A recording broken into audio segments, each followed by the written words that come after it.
Good morning, students. Today I will teach you 10th chapter of history, New Emperors and Kingdoms, नए साम्राज्य और राज। तो बच्चों, chapter शुरू करने से पहले आपको एक सूचना बता दें जिससे आप लोग कंफ्यूज ना हो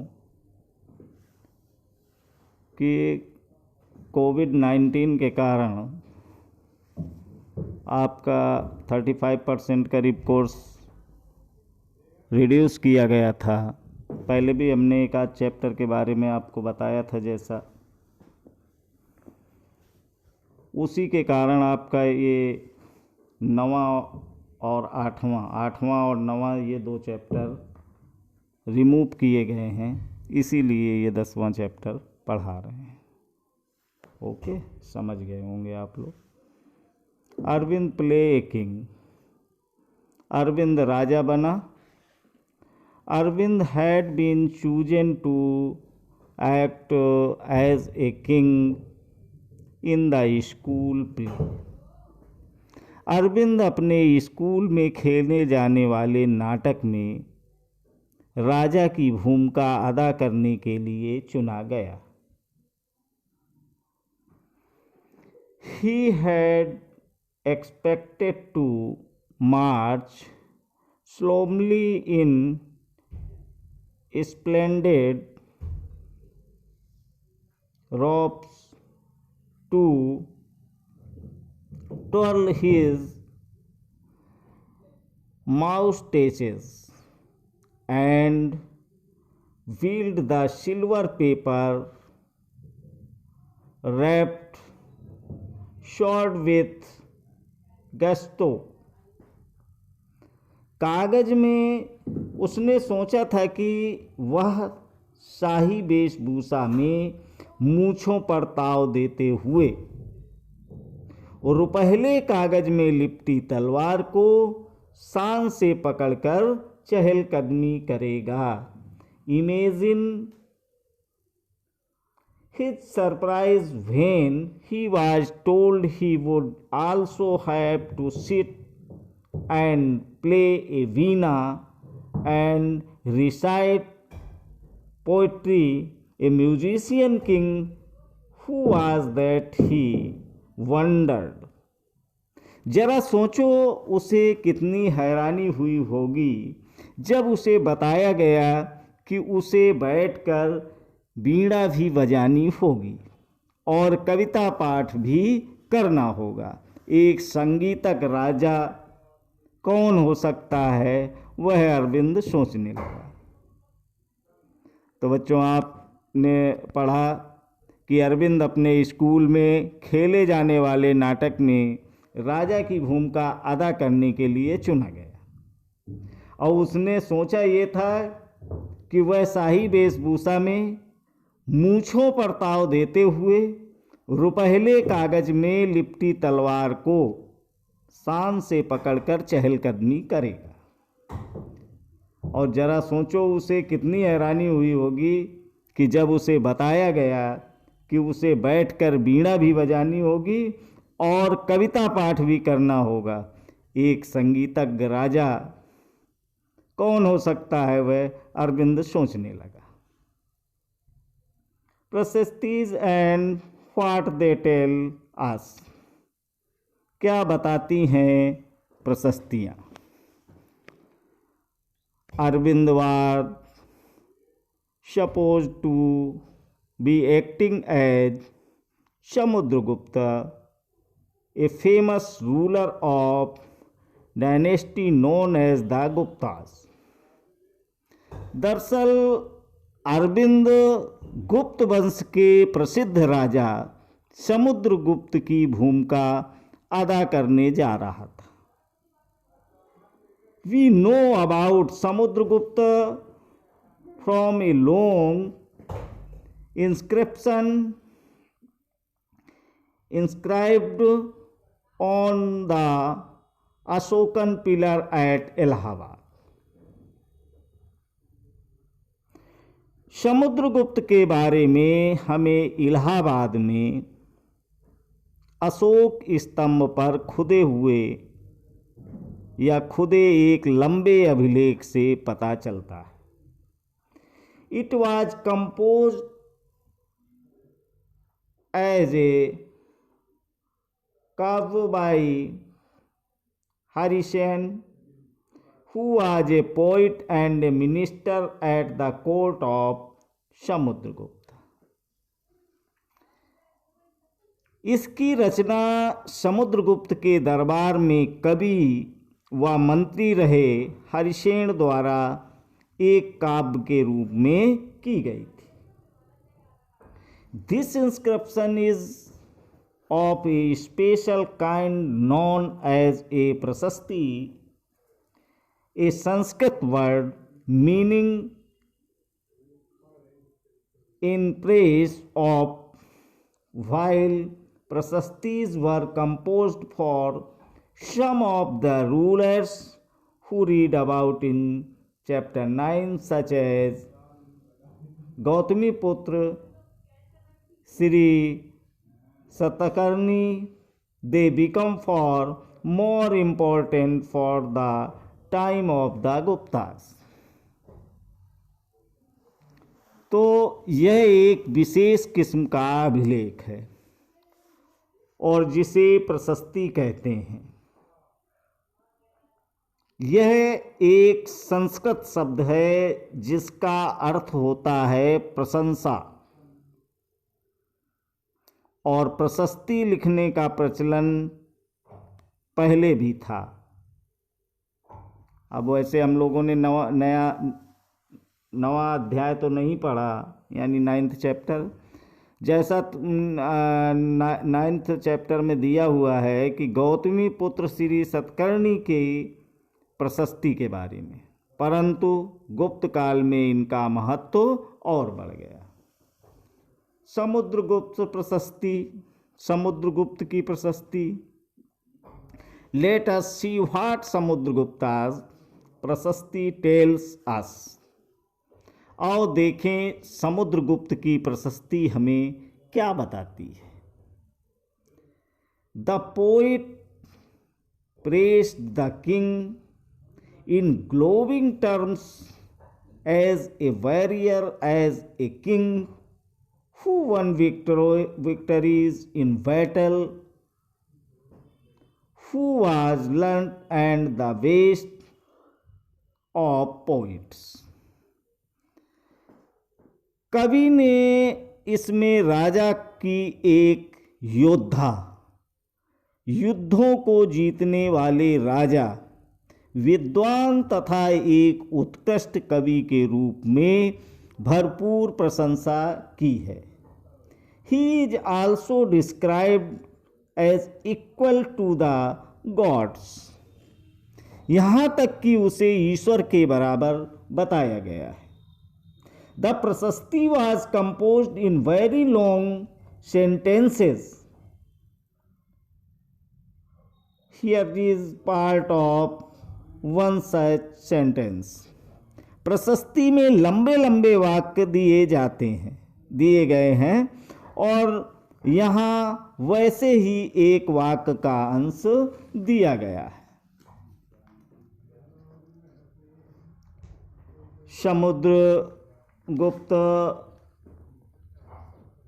warrior whose body was most charming, being covered with the plenteous beauty of the marks of hundreds of scars caused by battle axes, arrows, sticks, spears, barded darts, swords, iron clubs, javelins, barded arrows, long arrows, and many other weapons।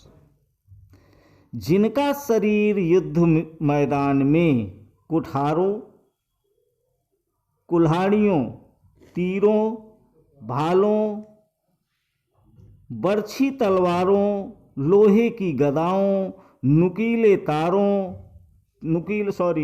नुकीले तीरों तथा अन्य सैकड़ों हथियारों से लगे घावों के दाग से भरे होने के कारण अत्यंत सुंदर दिखता है। If you look at map 7, page number 105, you will notice an area shaded in green. अगर तुम मानचित्र 7 यानी पृष्ठ 105 को गौर से देखो तो पाओगे कि एक क्षेत्र को हरे रंग से रंगा गया है। You will also find a series of red coast. तुम्हें समुद्र तट के साथ साथ एक क्रम में लाल बिंदु दिखेंगे। And you will find areas marked in purple and blue as well. उसी तरह कुछ क्षेत्र बैंगनी और नीले रंग के भी मिलेंगे। This map is based on the information provided in the प्रशस्ति। यह मानचित्र इस प्रशस्ति में प्राप्त जानकारियों के आधार पर बनाया गया है। Harisena describes for different kinds of rulers and tells us about Samudragupta's policies towards them. Harisena 4 विभिन्न प्रकार के राजाओं और उनके प्रति समुद्रगुप्त की नीतियों का वर्णन करते हैं। नंबर 1 है the rulers of Aryavarta, the area shaded in green on the map. मानचित्र में हरे रंग का क्षेत्र आर्यवर्त के उन 9 शासकों का है। Here there were 9 rulers who were uprooted and their kingdoms were made a part of Samudragupta's empire. जिन्हें समुद्रगुप्त ने हराकर उनके राज्यों को अपने साम्राज्य में मिला लिया। सेकंड है द रूलर्स ऑफ दक्षिण पथ। Here there were 12 rulers, some of whose capitals are marked with red dots on the map. They surrendered to Samudragupta after being defeated and he then allowed them to rule again. इसके बाद दक्षिण पथ के 12 शासक आते हैं और इनमें से कुछ की राजधानियों को दिखाने के लिए मानचित्र पर लाल बिंदु दिए गए हैं। इन सब ने हार जाने पर समुद्रगुप्त के सामने समर्पण किया था और समुद्रगुप्त ने उन्हें फिर से शासन करने की अनुमति दे दी।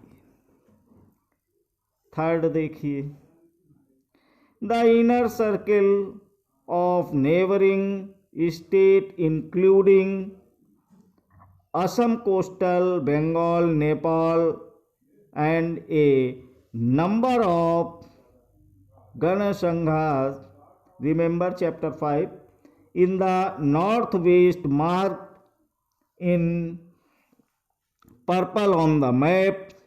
They brought tribute, followed his orders and attended his court. पड़ोसी देशों का आंतरिक घेरा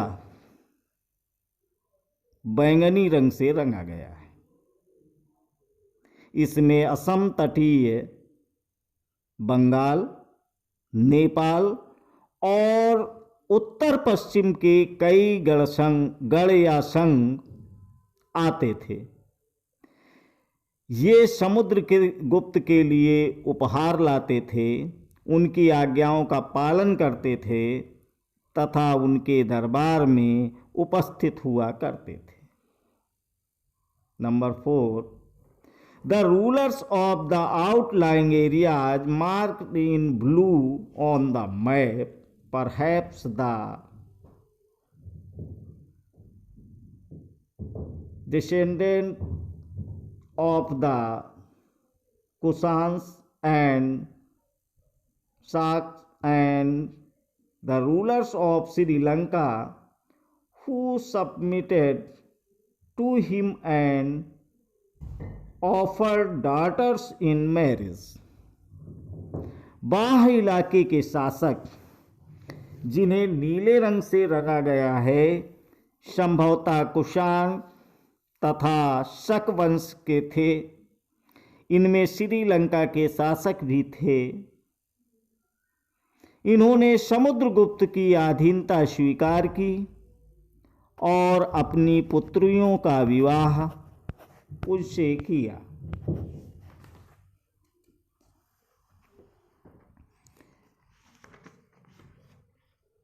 जीनियोलॉजीज, वंशावलियाँ। Most prashastis also mention the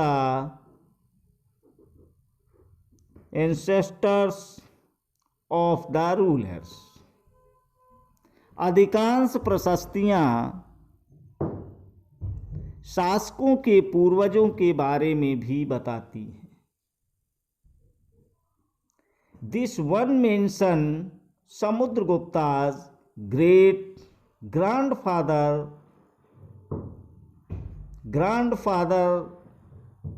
father and mother। यह प्रशस्ति भी समुद्रगुप्त के प्रपितामह, पितामह यानी कि परदादा, दादा, पिता और माता के बारे में बताती है। His mother Kumara Devi belong to the Lichchhavi gana, while his father Chandragupta was the first ruler of the Gupta dynasty to adopt the grand title of Maharajadhiraj, a title that Samudragupta also used। उनकी माँ कुमार देवी लिच्छवी गण की थीं और पिता Chandragupta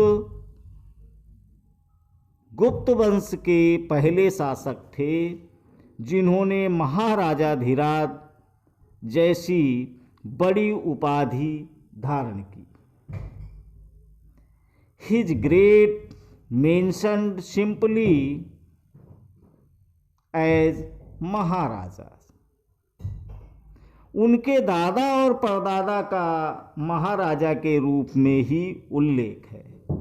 It seems as if the family gradually rose to importance। और इससे यह आभास मिलता है कि धीरे धीरे इस वंश का महत्व बढ़ता गया। Samudragupta in turn figure in the genealogies of later rulers of the dynasty such as his son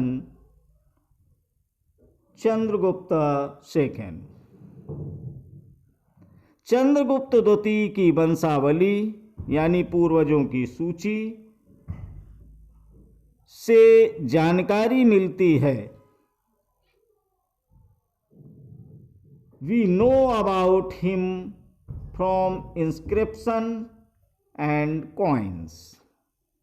उनके बारे में अभिलेखों तथा सिक्कों से पता चलता है। He led an expedition to western India, where he overcome the last of the Shaks। उन्होंने पश्चिम भारत में सैन्य अभियान में अंतिम शक शासक को परास्त किया। According to later belief, his court was full of learned people, including Kalidas the poet and Aryabhatta the astronomer, about whom you will read more in chapter 11। बाद में ऐसा विश्वास किया जाने लगा कि उनका दरबार विद्वानों से भरा था और इनमें से कुछ के बारे में जानकारी अध्याय 11 में मिलेगी। Thank you.